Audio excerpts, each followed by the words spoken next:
Thank you. Thank you for following us. Thank you for everybody that helps put this on. For sure. Yeah, it's really good.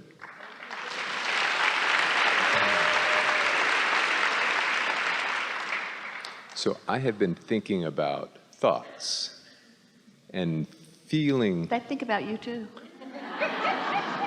And that's what has my curiosity.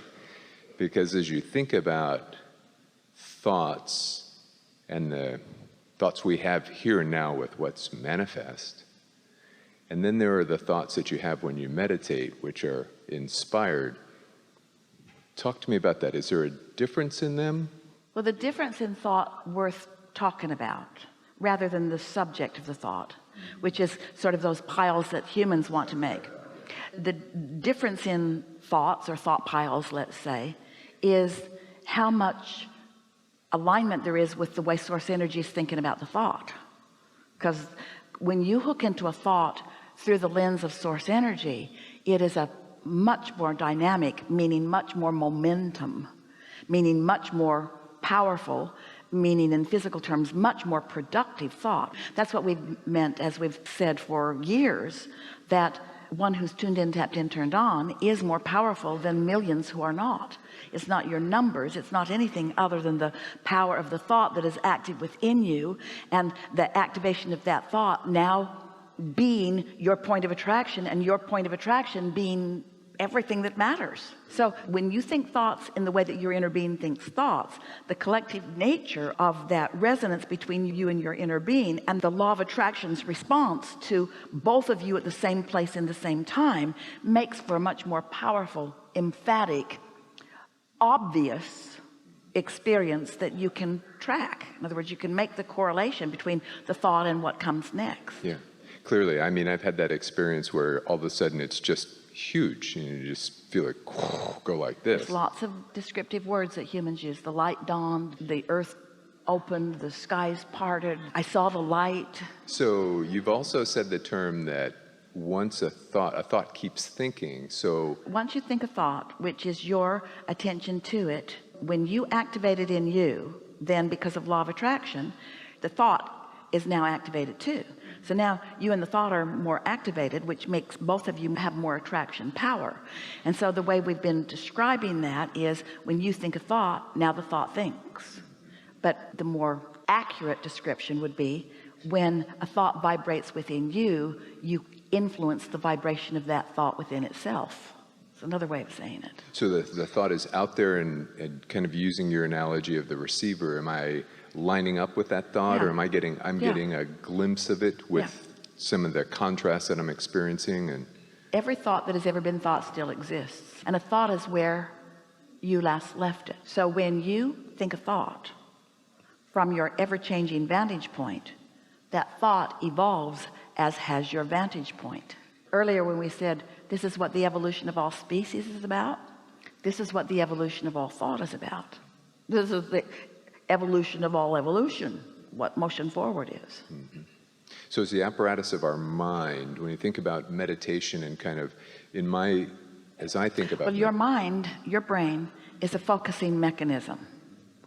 All right, let's have some fun. In the same way that a lot of you today really felt resonance, you accepted the premise that there's you, an extension of source energy, and your point of attraction, and there's your inner being and your inner being's point of attraction. And now we've just acknowledged that when you are focused upon something in the way your inner being is, which means you feel great and you have great clarity, that now your attraction power is really enhanced by multiples that we can't even accurately describe. Depends on the power of the desire, and if the desire is relatively strong and there's no resistance, then there's a huge influence in that. Your attraction power is really, really, really, really strong. So you got that. Yeah. So now there's you and your brain, and there's your inner being and your inner being's infinite intelligence. Let's say it again. There's you and your brain, and there's your inner being and its consciousness. Now we could talk about you and your consciousness, but that's not where you wanted to take this subject. You wanted to make it about you and your brain. Well, we'll make it about you and your brain, or we'll make it about you and your consciousness. But you and your consciousness, or you and your brain, you're doing whatever you're doing, but your inner being and its consciousness, so when you bring your consciousness to the place that is the consciousness of your inner being, what you know and what you can see and the insights that you have and your capacity to taste the sweet nectar of alignment is indescribable. So that might have been sort of where you were going. It is where I was going, because the consciousness, my consciousness piece is exactly right. And when I think about the meditative process, it's almost for me of like a conditioning of the brain or a training of the brain to allow that consciousness to really Perfect flow. words. It is a training of the brain to allow this blending and greater consciousness. Yeah. And so some might say, oh, meditation is really hard for me because I can't quiet my mind. And then we always say, when you say that, well, you've trained your brain to be responsive to life, and so we get how it's sort of hard to slow that down. And you then sometimes say, well, it's a sacrifice that I'm really not willing to make. And we say, we get it, that you might feel like you're sacrificing some human consciousness, but when you realize that by quieting the resistance of human consciousness and allowing the fullness of infinite intelligence in a moment, it's a very small sacrifice. I agree. And we're not asking you to give up who you are. We're asking you to reclaim who you are. And it's not just the who you were when you first got here, it's the who you've become because you've been here. Yeah. And I can feel that when I get to that point where I feel clarity, the clarity I think that you described.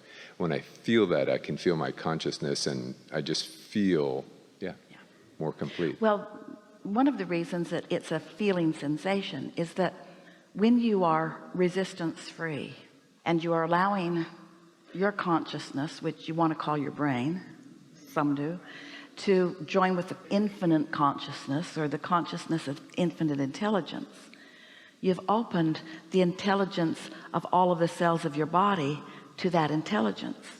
And when there's nothing in the way of that communication, you feel enlivened and you are experiencing what true thriving is. And by true thriving, we would like to identify that as perfect communication between infinite intelligence and the consciousness of cells. Talk about positive expectation. Talk about renewal. Talk about rejuvenation. Talk about refreshment. That's why meditation has the potential of being so refreshing, because it is a time of truly refreshing you right to the very finite details of your physical apparatus. And your cells are much less resistant in nature than your, what you want to call brain. Your cells, when you have a negative belief about your body, the individual cells aren't having any of it. They don't all get together and say, well, here's the company line here. Here's what's come down from headquarters. We're not thriving under these conditions. Your cells don't have that kind of communication. Your cells are, first and foremost, they are so easily influenced by source energy. And if you're not in the way, then they are so easily influenced by source energy. Can we take this a little bit further? Yes. And talk about this. Can you hear? Is it good? So when you think about, my consciousness and getting blended with my infinite consciousness there, and then using that to inspire people, just like the previous conversation, inspiring the math class. And so holding that throughout the day is the best way to do that? And well, holding it throughout the day gives you this advantage. You just practice it more. But it will be available to you at any moment that you ask for it. That's what our friend meant. She didn't want to set any strong standards. That's what we meant when we said, we're always there to meet you, and any time that you get there, and the more often you are there, then the more you will expect to be there. Esther has had the experience of standing before you for so long, so many years, that she could meet someone in the hallway and receive very bad news, and she could be in her perch getting ready to come out, and she could be relaxed in a meditative state, and she could hit the stage in alignment that would be unaffected by what happened in the hallway, because her expectation is such. When Jerry made his transition and she was suffering so much sadness about him not being there, she said to her friends, it's really interesting to me that the weirdest part of my life is now the only normal part of my life. Because what felt normal to her was standing here like this and Abraham flowing through, and it was really the only real relief that she had too, because there was no resistance during that time. For a while she thought about just getting you to come with her everywhere, and we'll just keep Abraham going here, and yeah. So just taking pauses throughout the day to allow that to flow. And expect that it's there for you anytime you want it, and be wise about it. Don't get so far away from it that you can't get back to it. But once you get there easily, it's always easy to get back. Then you know what happens under those conditions? We like that discussion. Now you are living a more step 5 life. Step 1 is ask. Contrast helps you do that. Step 2 is not your work, source answers. Step 3 is your work. You get into alignment so that you're in the receptive mode. Step 4 is you're really good at that. That's what you're talking about. You're really good at that. You practice it enough that it's easy for you to get there. And the mastery of step 3 is what step 4 is.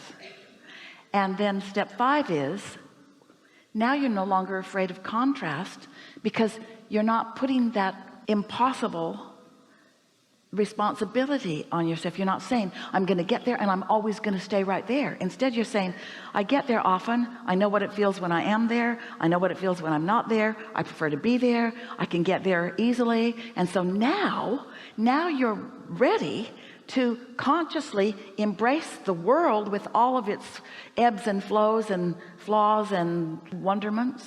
And you don't feel guarded about it, because you know that you've got this infinite intelligence that's always right there, and that you can hook into it anytime you want.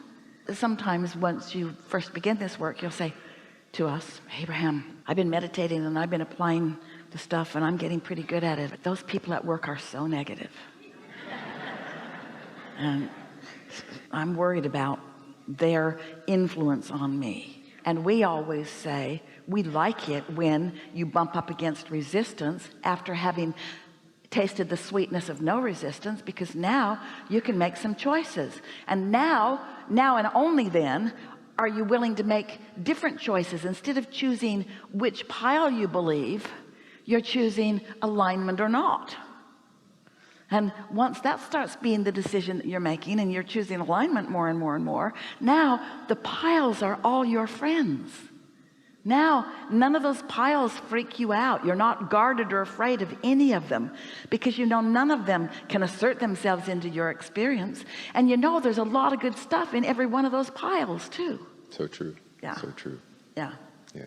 That's great. Perfect. It is really good. Thank you. Really good.